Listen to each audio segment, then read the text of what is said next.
Lorsqu'il est question d'astrologie taoïste, il s'agit en réalité de ce que l'on désigne plus couramment sous le nom d'astrologie chinoise. Ces deux expressions désignent la même tradition, mais le terme taoïste met l'accent sur une origine philosophique plus profonde. Cette astrologie ne se limite pas à un ensemble de signes ou à un folklore lointain. Elle est enracinée dans la pensée du Tao, une manière de comprendre la vie, les cycles, la nature et l'équilibre subtil entre toutes les forces du vivant. Les épisodes précédents ont déjà permis de découvrir la structure de base de cette astrologie. Elle repose sur un cycle de 12 animaux, chacun associé à une année de naissance.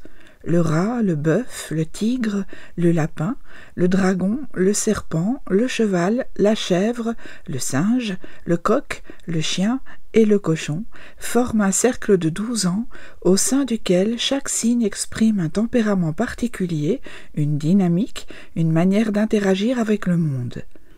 Mais ces 12 animaux ne constituent qu'une porte d'entrée. L'astrologie taoïste ne se limite pas à une lecture symbolique de l'année de naissance. Elle s'appuie également sur une autre structure essentielle, celle des 5 éléments, bois, feu, terre, métal et eau. Ces éléments ne sont pas de simples catégories, mais des mouvements.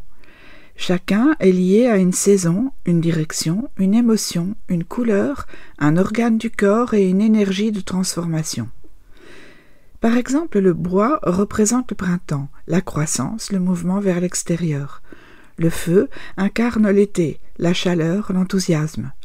Le métal correspond à l'automne, à la rigueur, à la structuration. L'eau est reliée à l'hiver, à la profondeur, à l'intuition. Quant à la terre, elle occupe une position centrale. Elle symbolise la stabilité, les phases de transition, l'ancrage. Chaque année chinoise correspond à une combinaison unique d'un animal et d'un élément. En 2024, par exemple, il s'agissait de l'année du dragon de bois. Le dragon donne une forme, un style, une puissance symbolique à l'année. Le bois en précise l'énergie dominante, l'ambiance, la tonalité. Cette double lecture permet de mieux comprendre les tendances à l'œuvre, les qualités renforcées et les tensions possibles. Mais pour véritablement comprendre la richesse de cette astrologie, il faut s'intéresser aux basi, littéralement les 8 caractères. C'est un outil fondamental de l'astrologie taoïste qui permet de dresser une carte énergétique personnelle en se basant sur l'année, le mois, le jour et l'heure de naissance. Chaque moment de naissance correspond à une combinaison d'un élément et d'un animal. Ces 8 caractères révèlent les équilibres et déséquilibres à l'intérieur d'une personne, les éléments présents ou absents, les forces dominantes et les fragilités. Contrairement à certaines idées reçues, l'astrologie taoïste ne cherche pas à prédire l'avenir de manière rigide ou absolue.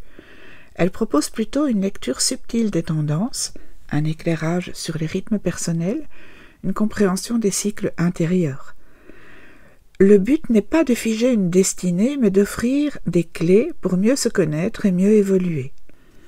À travers l'analyse du basi, il devient possible d'identifier le déséquilibre, par exemple un excès de feu ou une faiblesse du métal, et de réfléchir aux manières de rétablir une harmonie.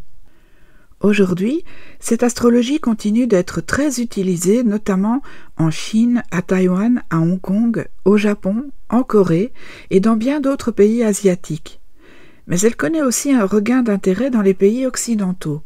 Certaines personnes consultent leur thème énergétique pour mieux comprendre leur fonctionnement, leur rapport au monde, leur parcours personnel ou professionnel. D'autres y cherchent des repères dans des périodes de transition ou un appui pour prendre des décisions importantes. En Chine, il reste courant de choisir une date de mariage, un jour pour déménager ou signer un contrat à partir de calculs astrologiques fondés sur le basi. Celles et ceux qui s'y intéressent aujourd'hui ne cherchent pas toujours à devenir astrologues. Beaucoup souhaitent simplement entrer en dialogue avec une sagesse ancienne, découvrir un autre regard sur soi, sur le monde, sur le temps. L'astrologie taoïste enseigne que la force n'est pas toujours visible, que le mouvement n'est pas toujours nécessaire, que la vérité se trouve parfois dans l'équilibre entre le vide et le plein.